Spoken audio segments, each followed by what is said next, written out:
Parce que pour info, je joue plus au Lego. Je construis. Là, il y a une nuance importante. Il y en a qui travaillent le bois. Moi, je travaille les briques en plastique. On trouve tous un moyen de se calmer les nerfs. Ça ici, c'est le dépotoir. Raconte-nous, là, tranquillement, pas vite, tu as littéralement bâti une ville de Lego dans ton sous-sol. Ouais, ben tu sais, pour faire une histoire courte qui, j'espère, va pas être plus longue que le film. Qui dure 5 minutes. Oui, c'est Ouais, ça. le film dure 5 minutes, mais c'est quand que ma blonde est enceinte de mon premier enfant, finalement, de Léonard, qui s'appelle.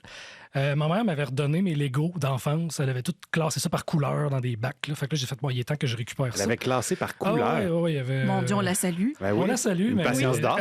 Oui. Bonjour, maman. Mais je me suis dit, OK, voilà, je vais comme t'enlever ça des mains parce qu'elle continuait à déclasser. Là, je dis, je vais ramener ça chez moi. Puis c'est un été, tu sais, veux pas, t'attends ton premier enfant, Oui. là, tu sais, t'as comme... T'es fébrile. Ouais, il y a un petit stress qui s'installe tranquillement. Fait que pour me déstresser, j'aimais ça le soir descendre, faire une petite maison, tu sais. Là, petit à petit, comme la ville a grossi.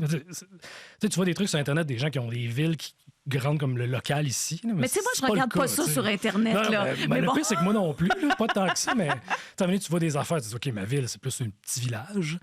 Mais à un moment donné, tu veux pas la détruire parce que c'est beau. Ben Là, oui. mais tes enfants sont assez grands, ils jouent dedans, ils la détruisent, tu la refais, ils la redétruisent, et ainsi de suite. Là. C'est comme une perpétuelle scène de guerre, là, ça devient.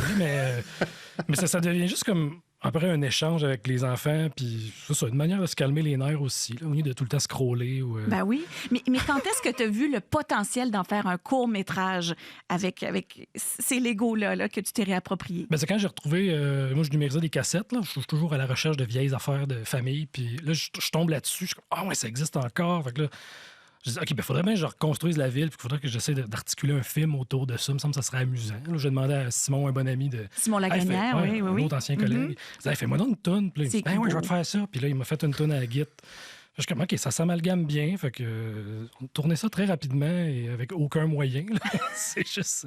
Oui, mais Des aucun Legos. moyen, tourné rapidement, mais quand même, le film a été sélectionné au festival Cinéma on the Bayou. Ça, c'est un festival qui est à Lafayette. Parle-nous Ouais, un petit peu. en Louisiane. Ben, c'est un festival qui est axé, oui, c'est en Louisiane, aux États-Unis, mais axé beaucoup sur la francophonie. Fait qu'il y a beaucoup de partenaires, les festivals du Québec, de la France, qui sont partenaires de ce festival-là et ils font une grande place au cinéma francophone.